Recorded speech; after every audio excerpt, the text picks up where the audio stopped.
आज Doubtnut app download करें। Doubtnut पर अपने सभी गणित, रसायन विज्ञान, भौतिक विज्ञान और जीव विज्ञान के डाउट्स का करो सफाया। बस प्रश्न की फोटो खींचो, एक ही प्रश्न को क्रॉप करो और तुरंत वीडियो सोल्यूशन पाओ। अभी डाउनलोड करें। इस प्रश्न में हमें दिया कि प्रकाश विद्युत प्रभाव में प्रयुक्त किए जाने वाले प्रकाश की आवर्ती तथा धातु से उत्सर्जित प्रकाश इलेक्ट्रॉनों की अधिकतम गतिज ऊर्जा के बीच में क्या है, हमें ग्राफ खींचना है तथा बताइए कि ग्राफ का जो ढाल होगा वो क्या क्या प्रदर्शित करता है। ठीक है। और दूसरा बिंदु हमें यहाँ पे दिया हुआ है कि ग्राफ से धातु के पृष्ठ पर जो कार्यफलन कैसे ज्ञात किया जाता है। जो कार्यफलन होगा वो कैसे हम ज्ञात करेंगे वहाँ पे वो हमें बताना है। और तो तीसरा बिंदु क्या है, ग्राफ की प्रकृति पर क्या प्रभाव पड़ेगा यदि आपतित प्रकाश की तीव्रता दुगुनी कर दी जाए अथवा नीचे कार्यफलन की धातु ली जाए। अगर इससे नीचे कार्यफलन की धातु ली जाए तो क्या प्रभाव पड़ेगा। ठीक है। तो इस तरीके से हम बात करते हैं। पहले आइंस्टीन के जो प्रकाश विद्युत समीकरण है उसके आधार पर इसका यहाँ पे उत्तर करेंगे। तो ये हमारा क्या है, किसी धातु की सतह ले लेते हैं। आइंस्टीन ने बताया कि अगर किसी धातु की सतह पर एक आवर्ती यानी जो निश्चित आवर्ती का प्रकाश डाला जाता है, जिसकी आवर्ती क्या हो उसकी धातु की सतह से क्या होनी चाहिए, यहाँ पे ज़्यादा होनी चाहिए। यानी उसको बोलते हैं यहाँ पे, अगर धातु की जो आवर्ती दहली आवर्ती बोलते हैं उसको, उससे क्या होना चाहिए, यहाँ पे जो आपतित प्रकाश कर रहे हो किसकी आवर्ती क्या होनी चाहिए, ज़्यादा होनी चाहिए। ठीक है। अब जैसे ही हमने यहाँ पे न्यू आवर्ती का प्रकाश डाला तो यहाँ से क्या आइंस्टीन ने बताया कि जो प्रकाश यहाँ पे आपतित करते हैं वो फोटोन क्या करता है, एक ही मुक्त इलेक्ट्रॉन के साथ ऊर्जाओं के साथ क्या करता है, उसकी अनुक्रिया करता है।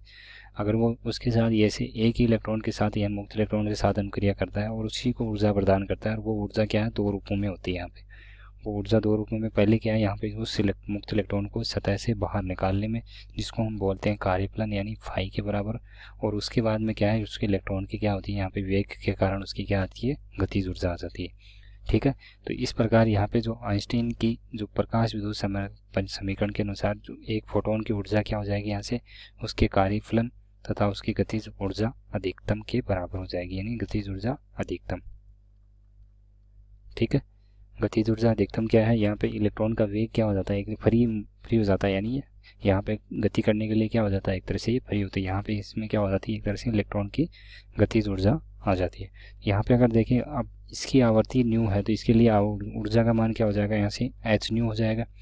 और अब हम बात करते हैं इसके लिए दहली आवर्ती हमने मान ली कि इसकी इतनी आवर्ती के बाद अगर बाद का हम प्रकाश डालेंगे तो क्या होगा, यहाँ से इलेक्ट्रॉनों का उत्सर्जन हो जाएगा। तो वो आवर्ती हो गई हमारी न्यू नॉट, जो कि क्या है, दहली आवर्ती। ठीक है। ये हो गई दहली आवर्ती। उसके बाद में देखें तो यहाँ से कार्यफलन बराबर क्या हो जाएगा, एच न्यू नॉट प्लस क्या हो जाएगी, उसकी गतिज ऊर्जा अधिकतम, जिसको मैक्सिमम भी लिखते हैं। ठीक है। तो यहाँ से अगर देखेंगे तो गतिज ऊर्जा अधिकतम मैक्सिमम बराबर क्या हो जाएगा, H new minus H new not.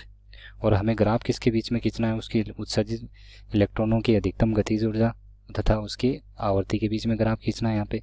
तो वो ग्राफ अगर खींचते हैं यहाँ से तो ग्राफ आ जाएगा हमारा यहाँ पे, ये ग्राफ यहाँ से आ जाएगा इस तरीके से। ठीक है। इस तरीके से अब हम क्या ले रहे हैं यहाँ पे, अगर देखें तो वाई एक्सेस पे हमने क्या ले लिया, उसकी गतिज ऊर्जा ले ली। तो इसका वाई एक्सेस पे मैं ले लेता हूँ यहाँ पे गतिज ऊर्जा। ठीक है।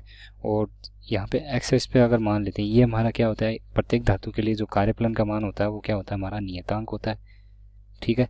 तो ये नियतांक है, तो इसको मैंने बोल दिया यहाँ पे प्लस सी, और ये हो जाएगा एम एक्स। यानी एक तरह से क्या है, ये रेखा का समीकरण बन गया हमारा यहाँ पे वाई बराबर एम एक्स प्लस सी।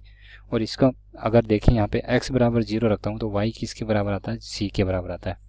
तो इसका मतलब क्या है, एक्स बराबर 0 जब उसमें धातु से अब यहाँ से इलेक्ट्रॉन उत्सर्जित नहीं हो रहे थे, ठीक है, इतनी आवर्ती दी, यानी तो दहली वो आवर्ती क्या होगी, एक तरह से दहली आवर्ती, और उसके संगत ऊर्जा होगी वो क्या हो जाएगी, दहली, जिसको बोलते हैं हम कार्यफलन। तो ये क्या है, यहाँ पे अगर इसमें न्यू का मान, आवर्ती का मान अगर 0 रखते हैं तो उसको कितनी ऊर्जा, H minus H new not. तो इसका मतलब ये ऊर्जा क्या होगी हमारी, माइनस एच न्यू नॉट होगी, कि गतिज ऊर्जा है या कोई कार्यफलन के बराबर है। और उसके बाद में जैसे जैसे हम यहाँ पे ऊर्जा का मान बढ़ाते हैं तो ये क्या हो जाएगा, एक तरह से ग्राफ हमारा किस तरीके से आएगा, इस तरीके से। ठीक है। और एक जो दहली आवर्ती होगी उस आवर्ती के बाद में क्या होगा, यहाँ पे उसमें इलेक्ट्रॉन का उत्सर्जन होने लग जाएगा। तो ये एक्स एक्स पे मैंने जो एक्स निर्देशांक की तरफ है मैंने क्या ले लिया, आवर्ती ले ली। और ये जो ये इसको कोण है ये क्या है, इसको प्रदर्शित करता है, किसको, ढाल को प्रदर्शित करता है। यानी एम बराबर इसका, जिसको हम बोलते हैं टेन थीटा, जो कि क्या हो जाएगा यहाँ से इसका टेन थीटा, या क्या हो गया, एक तरह से ढाल हो गया। ठीक है। अब यहाँ पे अगर देखना चाहिए इसके लिए एम क्या है हमारा, यहाँ पे एच है। तो इसका अगर एम के बराबर हम करेंगे तो यहाँ पे ये क्या हो जाएगा, एच बराबर टेन थीटा। तो यानी जो इसका ढाल आएगा वो किसको प्रदर्शित करेगा, यहाँ पे प्लांक नियतांक को प्रदर्शित करेगा, प्लांक नियतांक को, ठीक है। और प्लांक नियतांक का मान जो हमारा होता है वो कितना होता है, 6.62 गुणा 10⁻⁻34 जूल गुणा सेकंड, ठीक है। इस तरीके से होता है, जो कि क्या है, एक तरह से नियतांक है। अब हमें पूछा है आगे पूछा है धातु से कार्यफलन कैसे ज्ञात किया जाता है। तो धातु से जो अगर ग्राफ से अगर देखेंगे तो कार्यफलन का मान कैसे निकालेंगे, ये कार्यफलन हो गया एक तरह से इसका -φ0, ठीक है। तो इस तरीके से हम यहाँ पे कार्यफलन का मान निकालेंगे। और दूसरा तीसरे बिंदु में हमें पूछा है कि ग्राफ की प्रकृति पर क्या प्रभाव पड़ेगा यदि आपतित प्रकाश की तीव्रता दुगुनी कर दी जाए। तो यहाँ पे क्या है, आपतित जो आइंस्टाइन के प्रकाश विद्युत समीकरण की जो उत्सर्जित इलेक्ट्रॉनों की गतिज ऊर्जा किस पर निर्भर कर रही है, सिर्फ आवर्ती पर निर्भर कर रही है, नहीं तीव्रता पर निर्भर नहीं कर रही है यहाँ पे। तो तीव्रता पर अगर निर्भर नहीं कर रही है तो इसका मतलब क्या है, यहाँ से ग्राफ की प्रकृति पर कोई प्रभाव नहीं पड़ेगा। तो तीसरे बिंदु के लिए अगर देखना चाहेंगे तो पहले तीव्रता बढ़ाएंगे तो कोई प्रभाव नहीं पड़ेगा, लेकिन अब अथवा आगे और नीचे और दिया हुआ है कि नीचे कार्यफलन की धातु ली जाए। अगर कार्यफलन नीचा कार्यफलन की अगर धातु ले ली हमने, यानी इसका कार्यफलन अगर कोई धातु कम कर दिया उसका, तो क्या होगा, वहाँ से उत्सर्जित इलेक्ट्रॉनों की संख्या क्या हो जाएगी, एक तरह से गतिज ऊर्जा क्या होगी, एक तरह से जल्दी होगी। उत्सर्जित इलेक्ट्रॉन क्या होंगे, वहाँ पे जल्दी इलेक्ट्रॉन उत्सर्जित हो जाएंगे। तो इसका मतलब ये ग्राफ क्या हो जाएगा, थोड़ा अगर ऊपर की तरफ आ जाएगा इस तरह से, ठीक है। तो ये ग्राफ क्या होगा, ऊपर की तरफ आ जाएगा इस तरह से, बस यही फर्क पड़ेगा उसमें और कोई फर्क नहीं रहेगा, ठीक है। कक्षा 6वीं से 12वीं से लेकर नीट, IIT, JEE वो एडवांस के लेवल तक 1 करोड़ से ज़्यादा छात्रों का भरोसा। आज ही डाउनलोड करें डाउटनेट ऐप या व्हाट्सएप करें अपने सारे डाउट्स 8400 400 400 पर।